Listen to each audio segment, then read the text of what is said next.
La vie moderne et les nouvelles normes alimentaires ont fait pression sur plusieurs familles québécoises qui ont dû emprunter un carrefour difficile.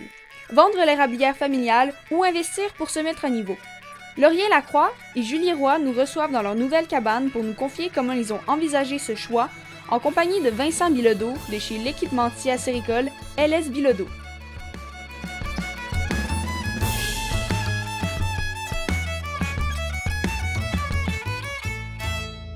Cette capsule vous est présentée par la microbrasserie La Souche avec la participation d'LS Bilodeau. Moi, au départ, j'étais arrivé ici là, en revenant de chez un autre client que j'allais livrer le matériel. Puis j'avais un petit peu de temps, je m'en retournais chez nous. Fait que je tournais dans un chemin de cabane inconnu.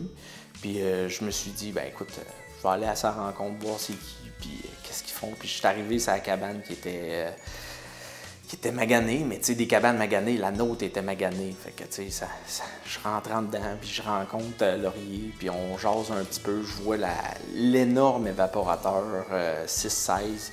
Aux 10 minutes, mettait du bois, puis ça consommait. Puis les bassins baissaient pas très vite non plus. Ça prenait beaucoup de bois. Ça prenait peut-être 100 cordes de bois pour faire le sirop. Puis là, après... la structure commençait à être maganée, puis tout.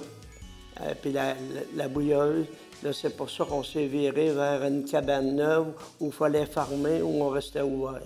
Parler avec Laurier, tu sais, un séparateur, tu sais, ça pourrait t'aider, puis garder ton setup, puis étirer ça encore un peu. Puis il a vu la possibilité, je pense, de continuer, parce qu'on a de moins en moins d'aide aussi, souvent, là, dans les cabanes, pour nous aider à travailler. Il a vu la possibilité, je pense, d'avoir plus de plaisir. Fait du plus beau sirop avec ça, mais aussi améliorer la cabane. La cabane, mon eau est à une place d'un réservoir de plus froid. Ça veut dire, garde mon eau plus froid. Avant, moi, de l'ancienne bouilleuse, mon eau était, qui faisait bouillir, direct à ras la bouilleuse. Elle se réchauffait, c'était pas bon. Ça fait avec mettant l'eau plus froid, mon eau se garde mieux, fait du plus beau sirop. Puis aussi, pour faire bouillir, à ce temps, je prends à peu près 0,65 cordes pour faire un drum. Puis avant, tu apprenais comment? Avant, je prenais peut-être 4 ou 5 cordes pour faire un drum. Moi, ce que je trouvais important, c'était qu'il conservait la tradition familiale. Ça veut dire que là, il continue. Puis c'est important de dire aussi que quand Laurier a défait la cabane, bien, ses enfants ont récupéré les planches pour faire des cabanes à leurs enfants. Donc, le souvenir se poursuivait là, au niveau de la famille. Et moi, ce qui était important, c'est je venais donner un coup de main pour continuer ce que mes parents, mes grands-parents avaient fait. Là. Ici, ça appartenait à mes grands-parents. Ensuite, ça a appartenu à mes parents, moi. Ensuite, ça m'a été donné à moi. Puis maintenant, ben là, ça nous appartient à nos deux.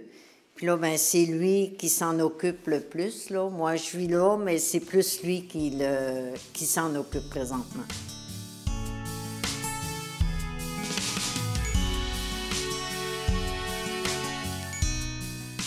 C'est sûr qu'on voit des gens qui étirent beaucoup, puis qui restent dans les anciennes cabanes. Ce qui va arriver souvent, c'est qu'on va les voir se tanner, s'essouffler à la longue, puis prendre la décision de vendre à un voisin ou d'arrêter d'exploiter. C'est malheureux parce que souvent, ces gens-là perdent leur centre pour familial qu'ils ont développé avec les années. Puis ça peut prendre peut-être quelques générations avant que quelqu'un d'autre retrouve ça. Ça se perd au détriment des plus grosses exploitations. Fait que c'est sûr que pour les gens qui veulent un patrimoine, ben, d'investir comme ça, c'est la seule solution. Au niveau un petit peu, parce que je vois souvent les gens savoir est-ce que je devrais vraiment investir sur un séparateur ou des choses, ou de la tubulure ou des choses comme ça, ben, le moment où est-ce qu'on doit investir, c'est quand il n'y a plus de plaisir.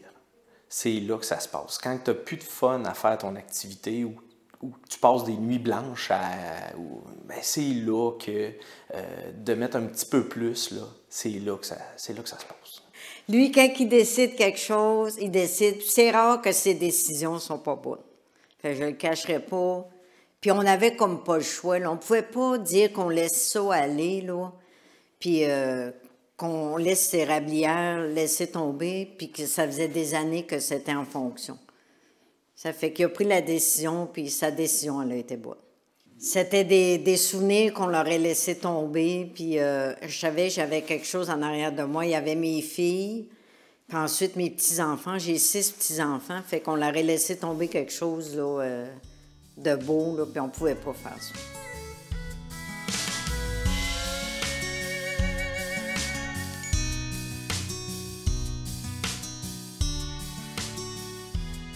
Oui, souvent, là, mes parents ils disaient, là, essayez de garder l'esprit de famille ici, là, de toujours garder ça. Puis je le garde, cet esprit de famille-là.